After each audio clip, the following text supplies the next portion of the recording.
তাহলে কেন একত্রিত হয়েছেন জিনিসটা একদম স্পষ্ট। তারপরেও আসার সময় একটা ঘটনা বলি।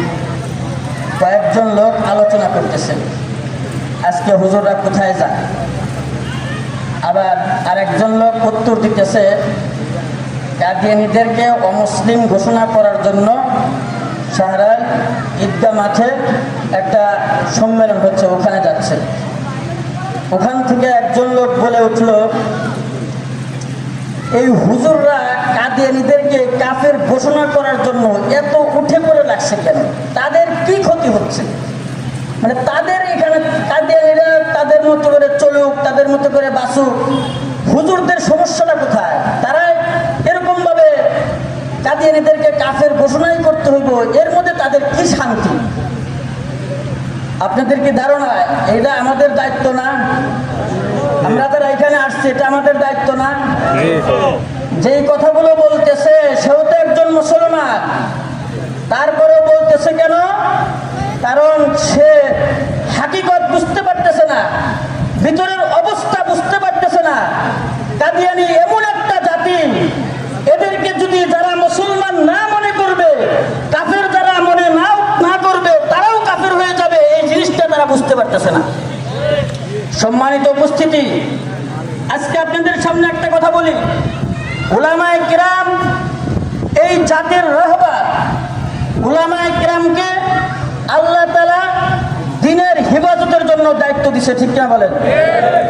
রাসূলের ইজ্জত রক্ষা করার দায়িত্ব দিয়েছে উলামায়ে কিরামকে।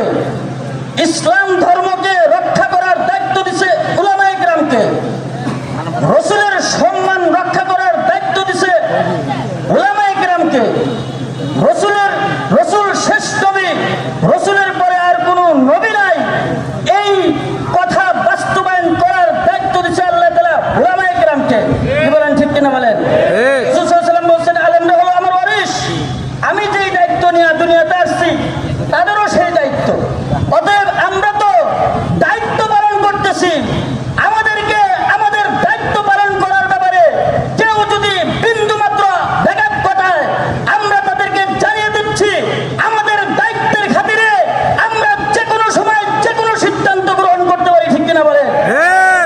এটা আমাদের দায়িত্ব।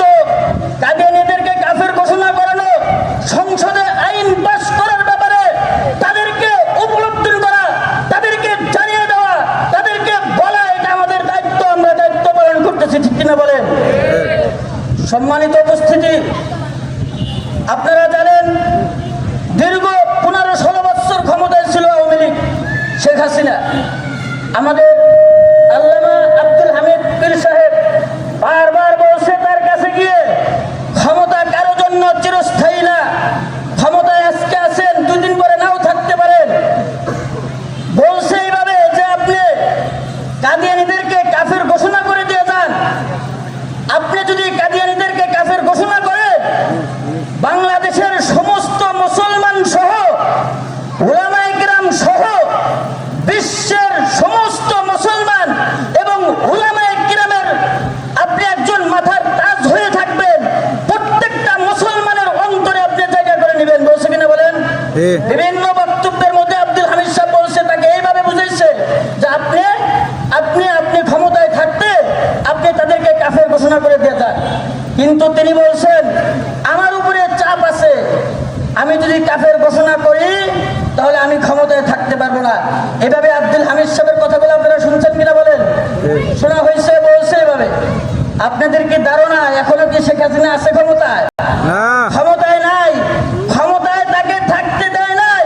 ক্ষমতা কোনো না কোনো ভাবে তার থেকে ছিনিয়ে নেওয়া হয়েছে। কিন্তু বাংলাদেশের সকল মুসলমানের অন্তরে যদি কাদিয়ানীদেরকে কাফের ঘোষণা করত, যে একটা মুহাব্বত অন্তরে ভালোবাসা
ডাক্তার ইউনূস সাহেব কাদিয়ানীদেরকে কাফের ঘোষণা করে এরপরে তিনি ক্ষমতায় থাকলেও আলহামদুলিল্লাহ, আর যদি কোনো কারণবশত ক্ষমতায় না থাকতে পারে, আজকে আমরা ওয়াদা করতেছি সারা জীবন আমরা তার কথা মনে রাখবো, ঠিক কিনা বলেন?